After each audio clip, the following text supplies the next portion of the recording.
J'espère que l'exercice a suscité votre curiosité, mais évidemment, en cabinet, on ne travaille pas avec les gens les plus réceptifs, on travaille avec la personne qu'on a en face de nous, qui peut être très douée pour rentrer rapidement dans un état qui est une compétence à travailler avec un imaginaire suffisamment fort pour que quelque chose se passe en arrière-plan, sans que ça réclame ni énergie ni concentration, mais juste imagination et émotion. Et c'est juste un entraînement à y aller. Tout le monde n'est pas entraîné du premier coup. Pour le coup, j'ai envie de faire l'inverse. J'aimerais prendre la personne la moins réceptive. Il y a quelqu'un qui, ici... Mon œil. Non mais je te promets, je vous promets que je suis le pire client, quoi. Oui, mais t'es déjà rentré en hypnose. Ouais, mais pas comme vous, moi j'aurais tellement... Ah oui, non mais moi non plus, ça fait longtemps. Je le fais parce que, finalement, quelque part, je laisse faire, mais vivre des transes profondes, c'est... Par contre, effectivement, me laisser accompagner pour faire n'importe quoi, j'adore. Alors, il y a quelqu'un là qui pense qu'il est vraiment pas doué pour vivre un état, et en même temps, quand un petit truc à régler. Comme ça, on va essayer et avoir l'état et le petit truc à régler. Allez.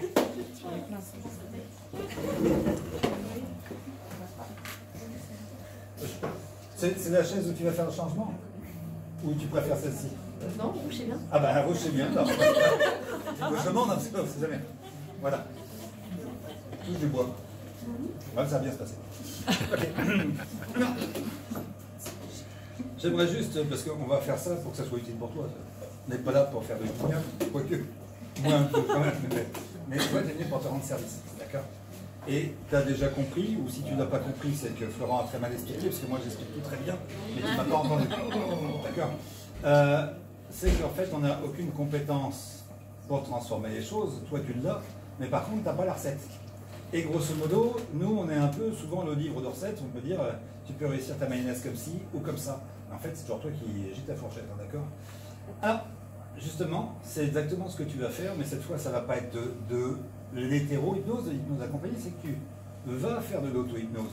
Je vais juste te donner la recette et tu vas l'appliquer. Parce qu'effectivement, il y a des moments où on n'a pas du tout envie de suivre les consignes de quelqu'un, mais on veut bien expérimenter quelque chose par soi-même. Si j'ai des conneries, tu y gifles, hein, d'accord? Ah, moi aussi, je suis d'accord avec moi. C'est vrai que tu te connectes au truc que tu souhaiterais changer, certainement un truc qui te met dans un état pas très sympa quand tu y penses. Voilà, j'ai pas besoin de savoir ce que c'est, mais toi par contre, tu vois bien ce que c'est. Et tu vois bien l'état dans lequel ça te met tout de suite, que est certainement un peu l'état que tu as d'habitude quand tu y penses, et que tu aimerais que ça change. On est d'accord? Si ça changeait, écologie, oui, la température, le climat, non, l'écologie personnelle, si ça change quoi dans ta life? Quelque chose. Ok, t'es venu pour changer beaucoup de choses? Eh ben, on va voir. Enfin, tu verras en tout cas si quelque chose s'enclenche aujourd'hui. Moi, j'ai aucune prétention sur ta capacité à apprendre rapidement. Par contre, toi, tu vas voir jusqu'où tu peux réussir aujourd'hui. Très bien. Donc, tu as la photo maintenant. Je te poserai la question. Tout à l'heure, tu reprends la photo de ton état interne quand tu as le machin en tête. Et puis, tu me diras si c'est tout pareil ou si c'est tout différent. D'accord? En toute honnêteté, hein, de toute façon. Voilà. Et pour ce faire, je vais te donner une recette que tu vas appliquer sur toi-même. Tu sais que pendant que tu vas faire chaque étape que je te propose pour les expérimenter, qui n'ont absolument rien à voir avec le truc, c'est que tu dis, il se fout de notre gueule au cabinet. Il nous raconte plein de trucs, ça n'a rien à voir. Alors, en fait, tu vas le vivre et après, je répondrai aux questions. Sinon, c'est pas grave. Tu sais que pendant que tu feras n'importe quoi d'autre, tu as l'intention que le truc change. Ça te va bien. Un peu comme tu pourrais te dire, ce soir, je m'endors et demain, c'est réglé. On est d'accord que tu as fait ça un millier de fois sans moi. T'endormir avec un truc qui n'était pas OK. Tu sais, la vendeuse qui t'a expliqué que tu étais quand même vraiment mal foutu parce que son modèle très moche est franchement universel. Ça peut pas être ce modèle qui déconne, c'est toi qui es mal gaulé. Et ça te fout dans une humeur de merde. On est d'accord? Bon. Et tu rentres, tu as envie d'étrangler tout le monde, même ton chien. D'accord? Et le lendemain, tu te réveilles en disant, quelle journée de merde, mais en fait, ça te fait marrer et tu as envie de téléphoner à toutes tes copines pour raconter l'anecdote. Et tu dis, tiens, je vais aller casser un œuf sur sa vitrine, par exemple. Mais je dénonce personne, c'était toi? Non, et donc, eh ben, tu le fais. Et quand tu le fais, tu dis, bah, c'est normal, j'ai décidé que je dors. Ben, tu peux le faire sans dormir. L'hypnose, c'est faire la même chose que fait ton cerveau, qu'il fait un peu en mode automatique sans te demander ton avis. Ainsi, le soir, il fait du tri, il vide des poubelles, il classe, il garde ce qui est bien, etc. Et on va voir un type en le payant très cher, ça peut être un hypnothérapeute, un psychologue, n'importe quoi, enfin, pour qu'il fasse la même chose, mais 2 jours. Ah oui, on ne fait pas payer l'hôtel. Enfin, de nuit, mais 2 jours. Donc voilà. Et ben c'est ce que tu vas faire, si t'es OK. Bien. Tu es connecté au truc. Une fois que tu es connecté au truc, tu sais que ça va passer en mode changement. Parce que tu es OK pour que ça change. Et tu le laisses en arrière-plan. C'est un petit peu comme si tu emmenais ça dans la salle du fond. Et pendant que tu vas être occupé à faire autre chose, ça va changer tout seul. En tout cas, ça va commencer. On verra juste. C'est OK pour toi? Quand c'est OK, tu prends ce bâton. Et en fait, tu vas faire un truc assez rigolo, tu vas te mettre en équilibre sur ta tête, ouais, c'est comme l'antenne du chanteur. Voilà, tu le tiens avec la main, évidemment. Alors t'inquiète pas, il va tomber par terre tout à l'heure, mais c'est un bâton en bois, ça casse pas. Sur du bois en plus, ça fera un joli bruit. Ça sera le bruit du changement. D'accord? Et donc là maintenant, tu vas commencer juste à imaginer. Pour imaginer, tu imagines mieux les yeux fermés ou les yeux ouverts. C'est toi qui choisis. Là, je t'invite à soit fermer les yeux, soit laisser tomber les paupières, comme tu veux. Bon, c'est fait. Et puis, maintenant, tu imagines que ton crâne est en cristal, juste là. Du coup, c'est comme si tu pouvais voir l'antenne qui est le bâton. Oui, c'est confusant, mais tu imagines ça comme tu veux et tu peux même te marrer en le faisant. D'accord?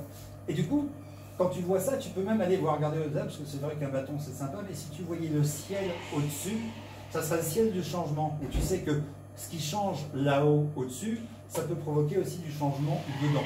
Tu peux les regarder, ces nuages, leur forme, tu peux simplement te laisser absorber par ça, tranquillement. Et tu sais que pendant que c'est en train de se passer en haut, c'est en train de se passer également en bas. Alors tu vas t'occuper vraiment de ce qu'il y a en haut. Tu peux regarder la forme des nuages, tu peux même attribuer des scènes. Des fois on essaie de reconnaître des personnages, des scènes de films, n'importe quoi, des trucs qui font rigoler.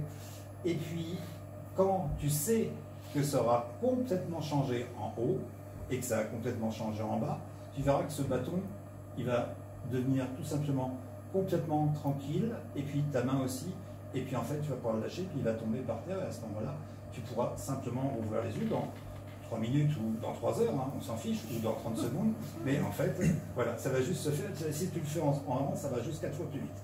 D'accord? Et à partir de maintenant, juste simplement, ben, on va mettre un petit peu d'ambiance pour les autres, ils sont jetés, tu dis bien, et là, tu vas laisser faire. Et quand le bâton tombera tout seul, mais toi, tu n'as pas l'intention de laisser tomber. C'est le changement qui va faire tomber le bâton, c'est le bâton du changement. Donc, et ben, voilà. Puis rendez-vous à minuit et demi, les amis.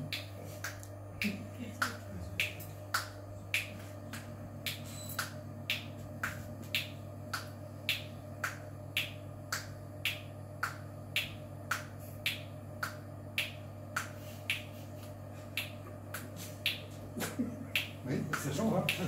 Ça change l'ambiance. Tu sais qu'il y a même des cons qui regardent le bâton. Parce qu'ils pensent que c'est important. Tu te souviens du proverbe, quand tu veux montrer la lune et que l'autre qui regarde le doigt, bah, il y en a qui regardent le bâton. Mais en fait, ça change. Observe.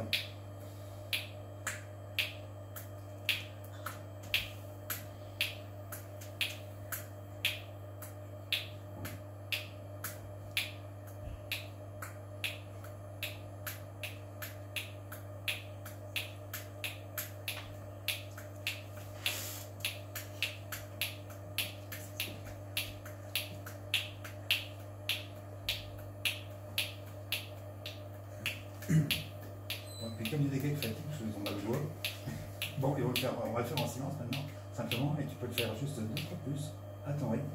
Voilà, exactement comme si, à chaque fois que tu inspires, expires, tu regardes le bâton du haut, et ben, tu peux sentir que quelque part, quelque chose se passe, et quand ce qui sera passé sera passé. Et c'est le bâton du changement. Tiens, tu peux même baisser le bras, tu peux revenir tranquillement ici. Bonjour. T'as déjà vu ma grand-mère en short? Non, bah tant mieux.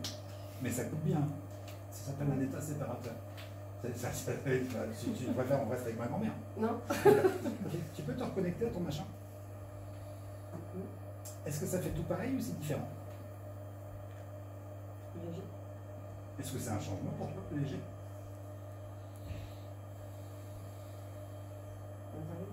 Non, je ne sais pas, je demande à toi. Toi, est-ce que tu trouves que là, c'est un changement pour toi? Pas Ok. C'est-à-dire qu'il faudrait que ça soit quoi en plus de plus léger? C'est facile. C'est intéressant. Si jamais tu oubliais ça, tu te sentirais plus armé ou moins armé? Tu sais, comme dans le style, maintenant je connais, on ne la fera pas deux fois. Tu vois? Tu préfères l'effacer et redevenir naïf, ou conserver ça en sachant que c'est bon, tu connais? Plus en je pense. Ah, donc en fait, tu ne veux pas l'effacer. C'est pour ça que tu ne l'as pas effacé. Mais par contre, tu veux juste que ça fasse plus que ça faisait. Est-ce que ça fait ce que ça faisait? Ou c'est différent? Tu m'as dit plus léger, et quoi d'autre? Plus précis ou plus flou? Là, tout de suite. Plus flou. Ok. En fait, est-ce que c'est souffrant, là? Ou c'est juste, tu as l'idée, l'info? J'ai dit. C'est ça. Eh bien, ça tombe bien, c'est ce que tu voulais conserver, ça s'appelle la sagesse de l'expérience. Mais est-ce que tu as la souffrance de l'expérience? Non. Pourtant, je te ferai remarquer que tu as joué avec un bâton. C'est bon. C'est ça. Donc, voilà la magie de l'hypnose et on peut l'applaudir.